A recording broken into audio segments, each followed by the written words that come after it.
Have you ever really sit down to consider why is it that as leaders, it's so important that we have the right skills to empower our teams?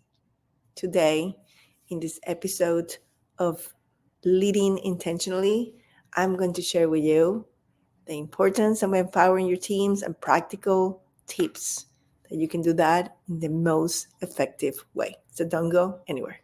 Welcome to Leading Intentionally, the podcast where we dive deep into the world of leadership transformation. I am Carmen Paredes, your guide in this journey, and I'm so thrilled to have you with us today. In each episode, we share strategies, insights, and stories to help you drive growth, enhance workplace culture, and lead with intentionality. Whether you are a seasoned executive, an aspired leader, or just someone passionate about positivity in the workplace, this podcast is for you. Each week, I'll bring you conversations with thought leaders, experts, and trailblazers that will share with you their insights, wisdom, and experiences so that you can apply these practical tips to your leadership journey. Get ready to explore topics like inclusive leadership, women's empowerment, effective communication, and so much more. If you're ready to lead intentionally and make lasting impact in your organization, you are in the right place. Let's embark in this transformative leadership journey together. This is Leading Intentionally. Let's dive in. Hello to this episode of Leading Intentionally that I am filming in a completely different place because I have things that I'm packing for my trip to Zimbabwe everywhere, including my office. And so I was going to air a different episode this week, but I decided to do this instead because I have been tapping very intentionally into the components of what having the best leadership style possible, which is what I call exceptional leadership, are. And empowerment is really coming to me. So when you hear this episode for the first time, I'm going to be already in Zimbabwe, where I'm going to be delivering my TEDx talk. And empowerment comes from not only leaders, but from peers the same way. But as a leader, you have a very distinct role in making sure your teams are prime to be able to deliver and contribute and interact with the organization, with your department, with the objectives and the goals of what you're trying to accomplish. And it's not more than just the process of enabling individuals or groups, your entire team, to have control over their lives, their goals, the choices they make, the actions they take. But this all comes from the premise of wanting to do it. So I like to define empowerment as the ability to create teams that take initiative, are eager to do more. Team members who contribute to your team, to the organization with every single one of their skills. People who want to realize their full potential under your leadership. This is how you get to create synergy. And this is when 1 + 1 is infinity, because together empowered people are so much more than the sum of its parts. In order to have empowered employees, you need to give them autonomy, authority, and responsibility. And I know if you are especially a new leader, it could feel scary to delegate all of these things, because regardless of the performance of your team, at the end, you are on the hook for the results. But just like you would do with your kids, you have to let them fall a few times so they learn how to balance their weight appropriately so they can walk and eventually sprint and then run. And empowerment not only leads to higher productivity, but it also leads to higher motivation, commitment to the organization, job satisfaction, and it helps your team to feel valued. It makes them engage with the overall mission of your department, of your team, of your company. And that, you know what it does, right? It declines turnover, which is one of the silent killers of companies' profitability. It's one of the biggest SG&A costs that you can prevent, turnover. But here's the thing, empowerment is more than just giving more things to do to others, right? It's creating an environment where people feel part of the total, where they feel like their opinions actually matter, where they can raise their hand and offer their insights without the fear of being mocked, criticized, or belittled. And in order to do that, you need to have a real, not a fake, a real open door policy. And you also need the rest of the components of the CARES leadership framework, which I'm going to be talking more about as I come back from my TEDx, because that is the topic of my TED. So I've been keeping it close to my heart to debut it at that stage. However, it's something that I've been teaching to companies and organizations for a long time. And moreover, it's something I have been doing as a leader for over 20 years. So it's not new. Simply that I have found a way to package it in a way that is easy to comprehend and apply for other leaders. So I briefly touched in so many things about empowerment here, but let's dive deep into why empowerment is important. One of the reasons why empowerment is important is because it is proven to increase motivation and engagement in employees. And highly engaged teams are more productive. When teams feel empowered, they are motivated to take ownership and to work hard. And it's not like we want them to work hard and get burned out. In fact, I am all about the opposite. But it is about helping them and guiding them as leaders to work smart. But it starts with the desire to want to even work. When teams are empowered, they get a sense of job satisfaction. Have you ever woken up in the middle of the week and say, I don't want to go to work today? That's because you are not empowered by your environment. Your skills are not being used, and you feel that you are trapped in this little box where you don't fit. And when we are empowering employees, we want them to understand they don't have to fit.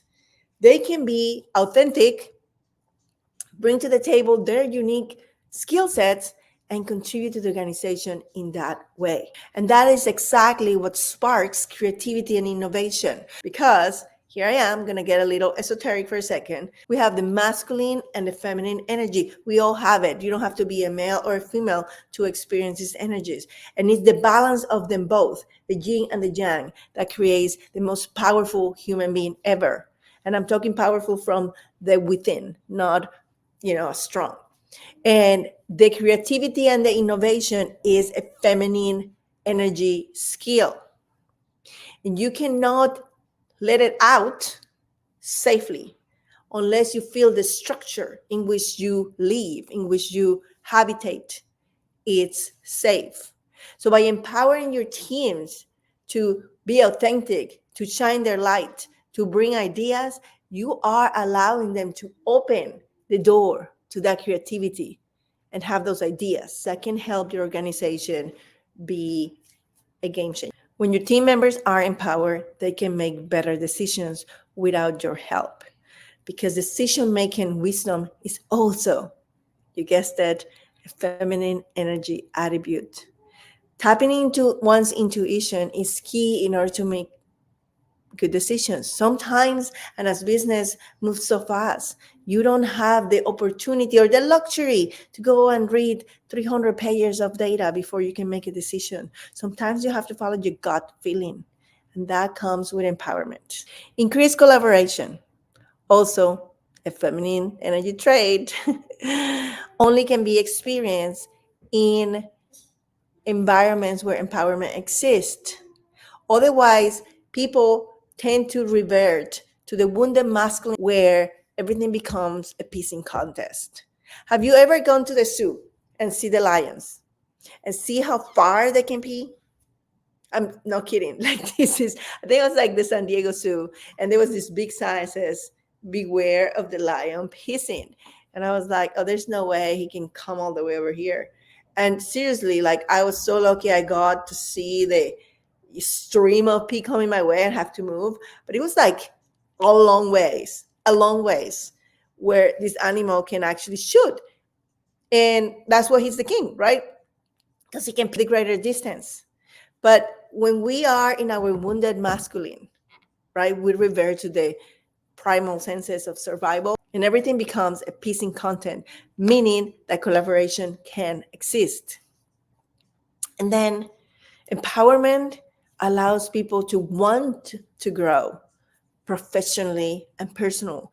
And that only makes your team better because as your people grow in all different kind of skills and also mature and grow personally, your team gets richer and, wiser. Ways in which you can empower your team um, are and not limited to delegating authority. You might identify someone who maybe you need to start training to be your replacement, or someone who it's in the roster to get promoted, or someone you have seen has natural leadership skills. And perhaps it is time for you to take your leader hat in some instances and pass it along for certain projects, for certain meetings, for certain weeks. Maybe you go on vacation and you leave someone in charge. And that means that they have the responsibility to make sure everything happens, but also have the consequences that comes with not performing. That's what authority comes about. And it's almost like, you become a teenager and your parents for the first time let you stay home by yourself, right? You're 16 or 17 and they go on a weekend trip and they let you stay home by yourself, right? So this is your opportunity to show that you can be trustworthy, to show that you can hold the fort together. And two things can happen. Whether you show that you are trustworthy and you can manage the stress and you can, keep all your little siblings together and you can say no to temptations and there's going to be no parties at the house, or you choose to flop. Each path has consequences, and that's what happens with authority. That is one way to empower your team, to know that they are growing and they are capable to take on the next level shoes. The next one is providing autonomy. And that's a little different because autonomy is more of, there might be some innocent choices they can make. You still keep and hold all the authority and all the responsibility that comes with the role, but you're letting them make choices and decisions that might require a little, you know, um, lobbying and conversations if things go sour, but it's not going to be the end of the world. And that is almost like the walker that you give a little kid that's starting to walk but isn't cannot quite balance themselves. Another way to provide empowerment to your team is to offer support and resources for growth. So you might identify things in your department or individuals in your teams that are not quite ready for autonomy delegation or even authority delegation, but you need to start laying the path. You need to start grooming them. And what a better way to get them there than providing them the resources so they can start learning the concepts and watching other people be in the shoes of a leader. So mentorships are a great way to do this, and coaching and leadership training and conferences, any type of new environment where they can submerge themselves and see things that they don't see on a day-to-day basis. Recognizing and rewarding good behavior is always one amazing thing to empower because we are creatures of habits and you do things for only two reasons, either to avoid pain or to gain pleasure. And so you either become an amazing employee because you don't want to get fired or because you want to get promoted, right? Those are the only two reasons why you will become an A+ star employee. And so assuming that we are not in a culture where we actually use the punishment, what would be a better way to give them clues that the things they are doing are things that are working on their favor? So maybe they did an amazing presentation. So what do you lose by actually recognizing they did an amazing presentation? And maybe the recognition goes beyond sending them a chat in Teams or, a text. Maybe it's a recognition on your, staff meeting. Maybe it's a recognition in your department. Maybe it's a bigger, depending on what kind of leader you are and where you're in the organization and the kind of visibility you can provide for this person. But recognition is something that all humans want. Even the ones that are shy, even the ones that want to pretend they don't want recognition, everyone wants recognition because it feels good. And last but not least, we have promoting collaboration, right? We have to teach them to do the things that we want them to do.